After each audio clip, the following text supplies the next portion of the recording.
Norms जो पुरानी चल रही है वो दुरुस्त है। एक और मैं चले आपकी वीडियो की वसात से एक उम्मत को तोहफा देता हूं, जो कई इन मेजॉरिटी को पता ही नहीं, शायद उलमा को भी नहीं है मसला पता, क्योंकि ये इस दफा भी ये मसला होने वाला है। कहते हैं जी जुम्मे की ईद जो है हुक्मरान पे भारी होती है। ये मिथ क्यों मशहूर हुई? अगले जमानों में जुम्मे की नमाज हुक्मरान ने पढ़ानी होती थी, ठीक है।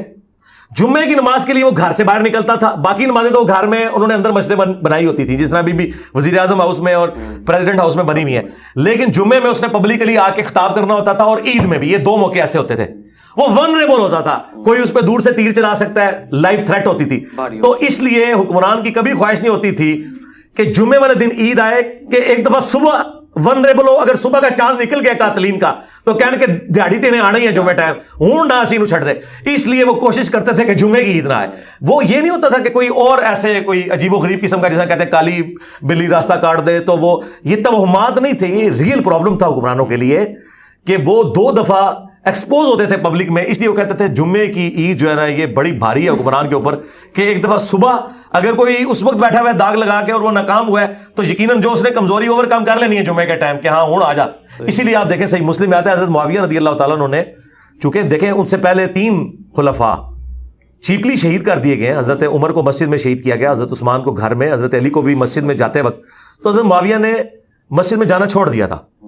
वो मस्जिद के साथ उन्होंने एक एडजेसेंट कमरा बनाया हुआ था, मकसूरा उसे कहा जाता था। जिस तरह खान साहब आजकल कंटेनर में बैठ के, ये खान साहब का मकसूरा है जिसमें उन्होंने बुलेट प्रूफ शीशा, मेरा ख्याल जेब से तो नहीं लगवाया होगा, गवर्नमेंट का ही लगवाया है। तो अगर अपनी जेब से लगवाया तो फिर तो बहुत अच्छी बात है। तो वो जो सामने बुलेट प्रूफ शीशा उन्होंने लगाया हुआ है और वो उस कमरे में बैठे होते हैं, वो नमाज भी वहीं पढ़ रहे होते हैं, खिताब करते हैं। हजरत मुआविया रज़ी अल्लाह तआला ने भी एडजेसेंट कमरा बनाया हुआ था। और ये मैं कोई टॉन्ट नहीं कर रहा, जो इस तरह के बड़े लेवल के लोग हैं ना उनको अपनी लाइफ के एतबार से ही करना चाहिए।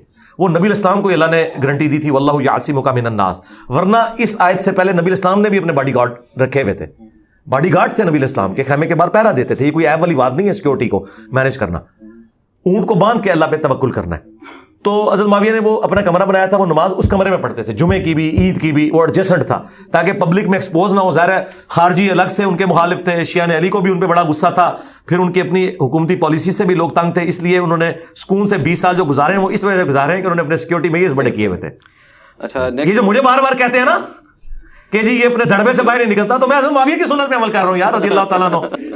देख लो यार, एक तरफ आप कहते हो जी हज़रत मुआविया को, मैं देखे हज़रत मुआविया को फॉलो कर रहा हूँ, अल्हम्दुलिल्लाह।